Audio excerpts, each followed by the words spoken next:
Well, comrades, there are times when history speeds up, and this feels like one of those times.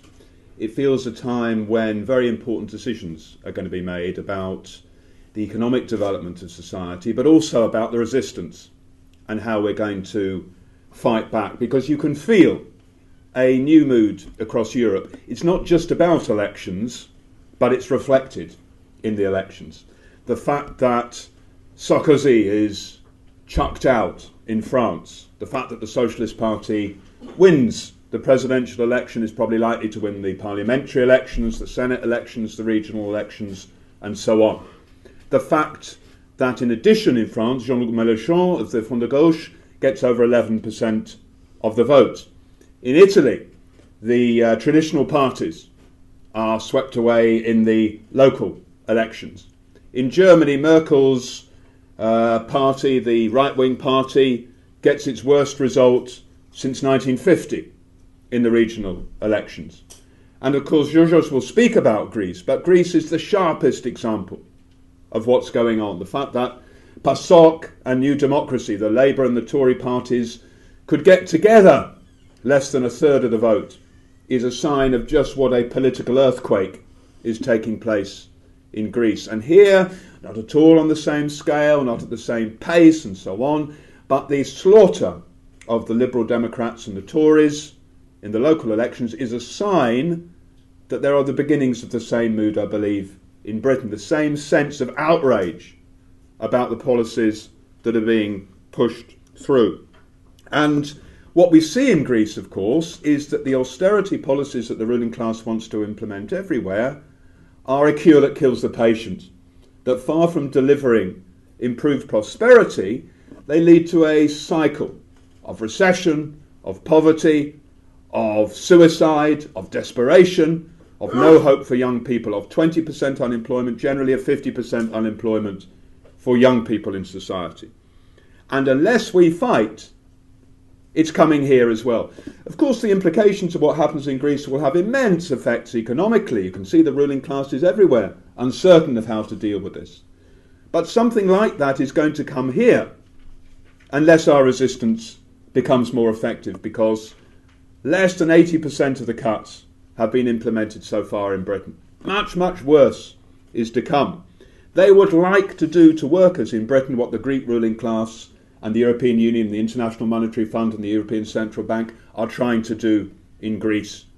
You only need to look at that Beecroft report that came out calling for sacking of will of workers. Look at the unpublished draft, which they didn't dare to exhibit, where Beecroft is a big man in Dawn Capital, which owns that Wonga.com, the one that lends money to people at 3,200%. That's his immense contribution to job creation in Britain. He, in the unpublished original draft that he wants to put out about the sacking at work, the downside of my proposal is that some people would be dismissed simply because their employer doesn't like them. That is sad, but I believe it's a price worth paying, he wrote. And not surprisingly, it didn't make it through to the one they actually put out. But the intention is clear. They would like to have a regime of fear in every workplace, whether it was capable of driving people out or forcing them to accept the worst possible wages and conditions. They're after us all. But it's important to recognise that we are in a new phase of the resistance. I would say there's been three phases since 2008, the collapse of Lehman Brothers, the beginning of the real economic crisis. The first phase is the trillions of pounds, of euros, of dollars, of yen shelled out by governments across the world to the banks in order to reflate their profits. Who pays for that? Of course we do. But governments everywhere shelled out this immense amount of money. And all of them, left and right, went down that same path. PASOK in Greece, PSOE, the misnamed Socialist Workers' Party in Spain, the Labour and Tory governments in Britain, Sarkozy in France, all of them went down the same road. And then the second phase is the beginnings of the resistance. The 2010 pension strike in France, the mass strikes in Spain, the beginnings of resistance in Britain with the students and then the 26th of March and the strikes, but not just that, also the riots, and also the echo of the Occupy St Paul's. A movement which involved perhaps only thousands directly, but whose message was taken up by millions. The idea that the 1% are enriching themselves and controlling society against the interests of the 99%, not just leaving them out, but against the interests of the 99%, is a sign of that. The Egyptian and Tunisian revolutions feed in to that same mood. The 17 general strikes and the smaller strikes in Greece, all of it shattering this idea that nothing can be done except to bend to what the bosses and the bankers demand.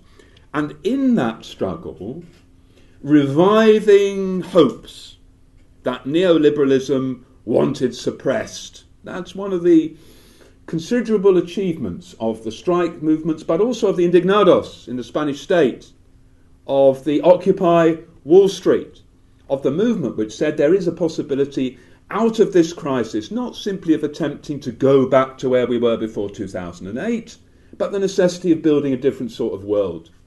And that's the second phase of what went on. But of course, that has to have some form of political representation. And I think we are in a third phase now where that mood about inequality is being expressed in elections. That mood about the sense that a tiny group of people have not suffered from 2008. You know the figure, won't you? Since 2008, the richest 1,000 people in Britain have seen their wealth increase by £155 billion. That's not a mistake.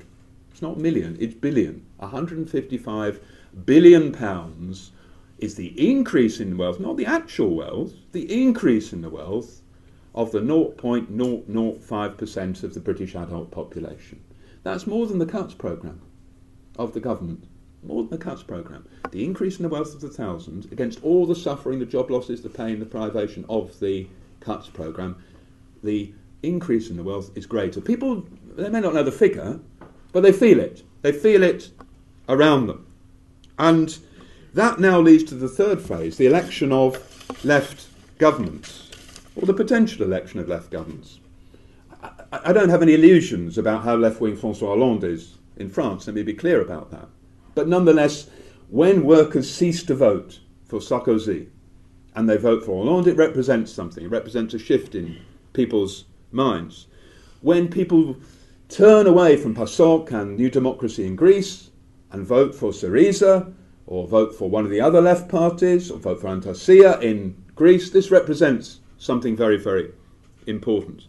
And I think this third phase now will be a laboratory of reformism. It will be a moment where governments are elected which has pledged not to implement what the bankers and the bosses want, but to turn against what the bankers and the bosses want. And now we have the reformist governments will be put to the test. And let me be clear, we welcome these votes. Anyone who doesn't cheer when you see the left defeat the right in an election doesn't recognise what's going on inside society. We want to see big votes for the left. At the same time, let's be clear that when these governments are faced with the full wrath of the market, and that's what they will be faced with, if Syriza forms a government in Greece, when Hollande actually talks about any interference, if he talks about any interference with what the markets and the bankers want, they will face the full wrath of the banking system and of the markets. They will turn against them and seek to butcher them in various ways. And therefore the key question is not really what happens inside the parliamentary chambers. The key question across Europe is one of the struggle, of the streets, of the workplaces, of the organisation across society from the bottom, what working class people themselves do in order to make sure that the bankers don't get their way and that those who want to see an end to austerity get their way.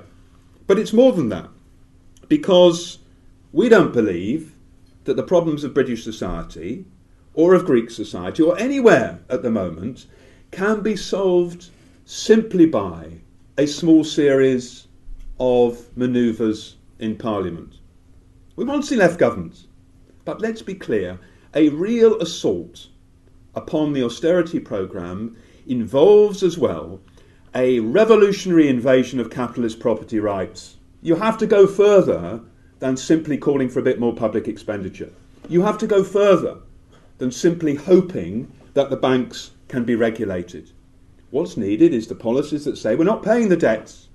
We're refusing to pay the debts that have been stacked up. That we want to see not just the nationalisation of the banks. Everybody nationalises banks now, for God's sake. Obama did it, the Tories did it. Everyone nationalises banks. It's a necessary part of the process. We want to see them run in the interests of working people. We want to see them socialised. We want to see them genuinely socially controlled. We want to see workers' control of key industries. We want to see an end to the imperialist wars.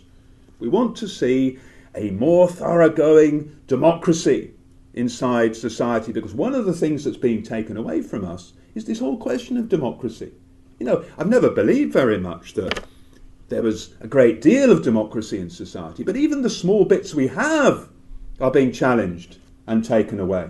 In Greece, Papademos is pushed in. Bankers, technocrats, nonsense this word technocrat, they're bankers, people who are put in.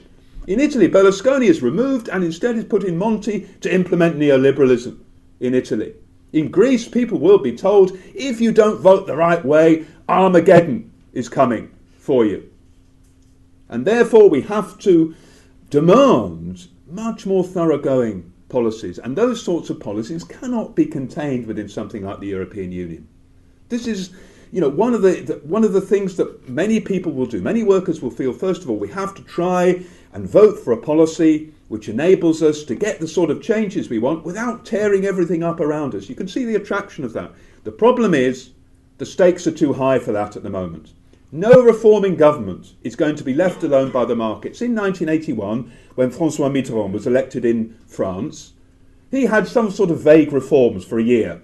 They got rid of third class on the railways and those sorts of things, deep, thoroughgoing. But there was some real attempts at reform in France. For a year he could get away with it. The world economy was moving up in a way which was quite helpful for him. That's not the situation now. He won't get 10 minutes now before the bankers start to make their demands. And therefore, from the argument about austerity comes the demand for revolutionary methods, for a method of moving beyond the parliamentary chamber, moving beyond simply the normal policies that the Social Democrats put forward.